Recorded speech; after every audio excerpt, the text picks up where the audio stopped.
मस्ती तुम लोगों ने किसने भी की तो तुम्हारे मस्जिदों के अंदर आके चुन चुन के मारेंगे करत बसले। मला फोटो आणले तर थुकीन सालायच्या तोंडावर काही कोण करू शकणार नाही। मला काय करून दे या पोलिसांना, मला भाषण रेकॉर्ड काय नाही, जास्तीत जास्त बायकोला दाखवू शकणार, बाकी काय। नमस्कार दोस्तों, नीतीश राणे का स्टेटमेंट और उनकी स्पीचेस को लेकर जो कंट्रोवर्सी चल रही है उसमें बीजेपी का रोल और उनके अगेंस्ट एक्शन लेने का मुद्दा काफी कॉम्प्लेक्स है। इस इशू को समझने के लिए हमें कुछ पॉलिटिकल डायनामिक्स और स्ट्रेटेजीज को समझना होगा जो महाराष्ट्र और नेशनल पॉलिटिक्स में चल रही है।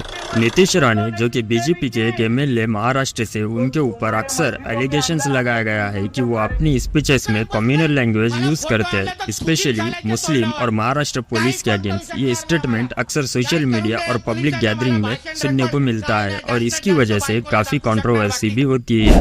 अब बीजेपी का स्टैंड, बीजेपी एक नेशनल पार्टी होने के नाते अक्सर अपने लीडर्स को कंट्रोवर्शियल स्टेटमेंट और डिप्लोमेटिकली रिएक्ट करती है। जब किसी लीडर्स का स्टेटमेंट को लेकर पॉलिटिकल फायदा या डैमेज होने का रिस्क होता है तो पार्टी उसके अकॉर्डिंग रिएक्ट करती है। नीतीश राणे के केस में बीजेपी डायरेक्टली एक्शन लेने से इसलिए बच रही है क्योंकि उनका फोकस ज्यादातर अपने कोर वोटर बेस को इन्फ्लुएंस करना है। बीजेपी को पता है कि अगर वो नीतीश राणे पर इंक्वायरी या स्ट्रिक्ट एक्शन ले सकती है तो उनके जो हार्डकोर सपोर्टर्स है उनके बीच एक नेगेटिव सिग्नल जा सकता है। पॉलिटिकल स्ट्रेटेजी, बीजेपी की स्ट्रेटेजी अक्सर कम्युनल पोलराइजेशन पर फोकस होती है और इसमें उनके कई लीडर्स इंक्लूडिंग नीतीश राणे के रोल होता है। अगर पार्टी उनके अगेंस्ट स्ट्रिक्ट एक्शन लेती है तो उनके अपने ही एक ग्रुप ऑफ सपोर्टर्स का सपोर्ट खो देने का डर है जो कि मुस्लिम के अगेंस्ट रेटोरिक को पसंद करते हैं।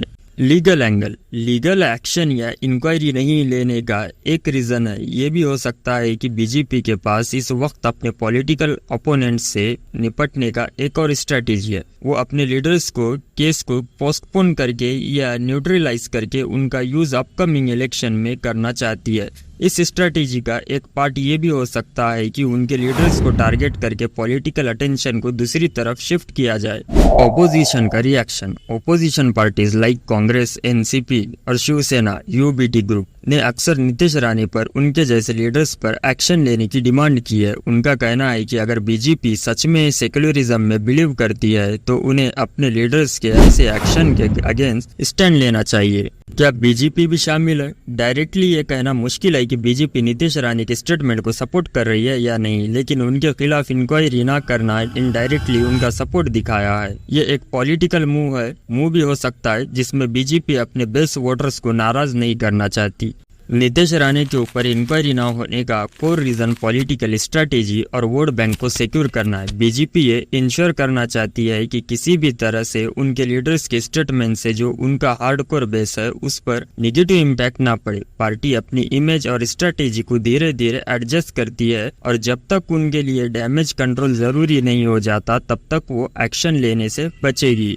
यह पॉइंट समझना जरूरी है कि पॉलिटिक्स में डिसीजन अक्सर ग्राउंड लेवल सिचुएशन और अपकमिंग इलेक्शन को देखकर लिए जाते हैं और बीजेपी के केस में भी कुछ ऐसा ही हो रहा है। अगर आपको हमारा आज का वीडियो पसंद आया हो और आप भी समझते हैं कि महाराष्ट्र की पॉलिटिक्स को लेकर बहुत कुछ समझना बाकी है तो इस वीडियो को लाइक करना ना भूले और अपने दोस्तों के साथ शेयर करें। कमेंट्स में जरूर बताइए कि आपका क्या ओपिनियन है बीजेपी के स्टैंड के बारे में। और हाँ, ऐसे ही और वीडियोस के लिए चैनल को सब्सक्राइब करें और बेल आइकन दबा दें ताकि आपको मिल सके लेटेस्ट अपडेट्स सबसे पहले। मिलते हैं अगले वीडियो में, तब तक के लिए जय हिंद दोस्तों।